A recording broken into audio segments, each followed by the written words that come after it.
The second one, and at halftime we were winning. The message at halftime was to enter strong on second half. I think the way we would cope with the 21st minutes of second half would be very important. So I asked the players to give everything they had in order to try to score again, and we did it.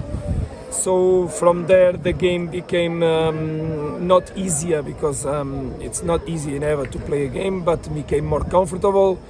And we scored again fourth goal. And when I was about to make the substitutions on the team in order to refresh players, to manage the game, we made a mistake that there's no sense to do, because we should always respect how we play. Obviously that we want to play from the back, but there are some ways to do it. We risk it too much, and there's a small mistake. It's not important. The team then deal with it, and until the end we had to cope with the result and try to arrive on the end of the game with the score.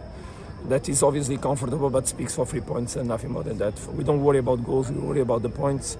We work hard for those points, and that's how we continue to work, thinking about next game and next game and next game and next game, because you need to respect everybody in this PSL. Coach, I've got two questions.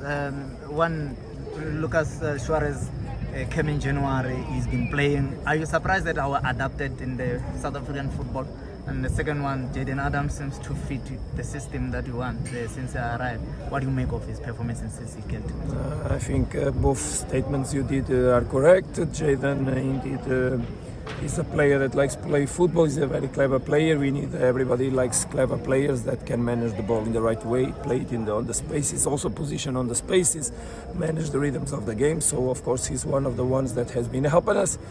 Among the others, so it's a collective work. Also the team is working hard in order for him also to show himself. So, but the midfielders have been doing very well, and we still have players outside that helped, like in last game Albas entered very well. Today again we have Pizzo, we have Neo that is not here, is the national team in the moment. So we have players that indeed can help us. Regarding Lucas, well, it's not easy for me the job in terms of centre backs. We have options, of course. Lucas has been doing quite well. It's not easy. The style of game is not exactly the same that in South America or in Argentina. Too many long balls to cope with, so too many runnings back. I think he's coping with it, but struggling, and we need to manage him in the right way for him to be always available for us, of course. Coach, I just want to ask you about the return of Khuliso Mudau. I think this is his first match since January. He played here, he last played here. And then that substitution of Morena. Well, Morena, as you know, we lost in one game that we played here, both of them. So unfortunately we lost them here. And they both had a period of recovery that our medical department and rehab department worked very well, our fitness coaches, so I'm very thankful for that effort that they did. We could recover Tapelo for the last 3 matches. He has been playing, but with a little bit of risk, we knew. So last game I took him out as quick as I could. This game, at halftime, I felt that it was important also to manage him. He's not injured, but he felt that little, let's say, extra fatigue, a little discomfort, and I could not risk. So we were supposed to put already Mood out to play, to give him minutes, eventually not halftime, but around, so 30 minutes, 35. I'm happy that he came back, because it's a signal that he is healthy. And also football players, they should also be healthy to do what they want, and for us obviously to manage the games in the right way. Coach, is there any update on Ronwen, and are you expecting players that are injured for the big one? Regarding Ronwen, we don't know when he will come back. We hope very quickly, but in the moment I'm waiting for something from the medical department. Today is a match day. I don't usually worry about the players that are not on the list. So we hope that he comes as quick as possible.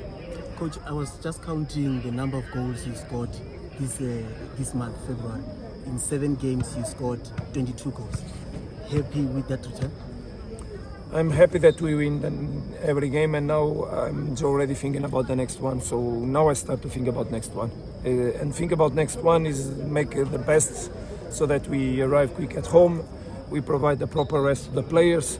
And then see who can play the game. I'm not happy that we have this schedule. That I'm not happy.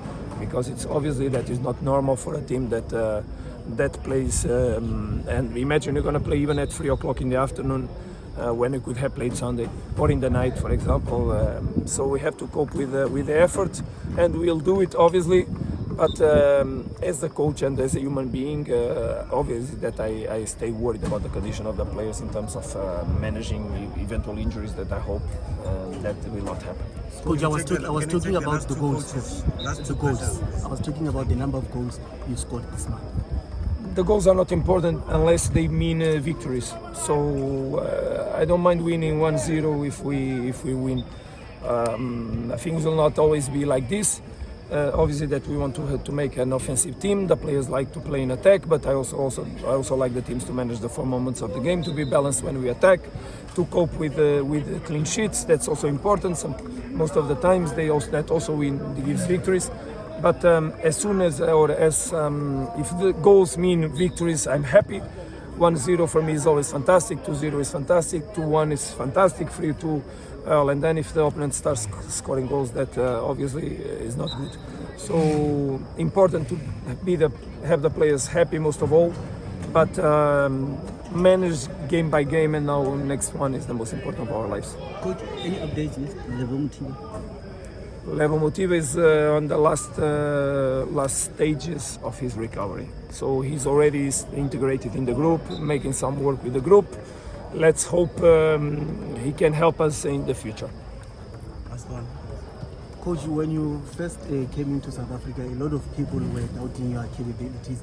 Looking at the job that you have done so far, do you look at it and say you proved a lot of people wrong? Especially those who doubted you? No, I don't.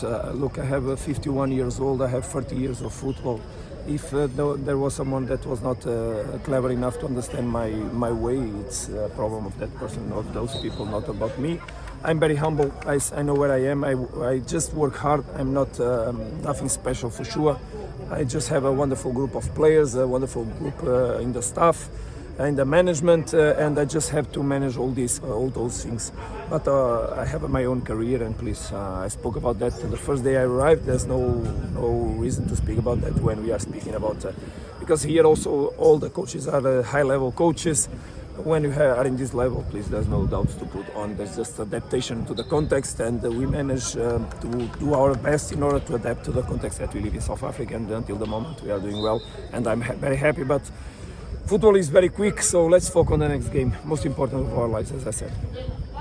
Thank you very much.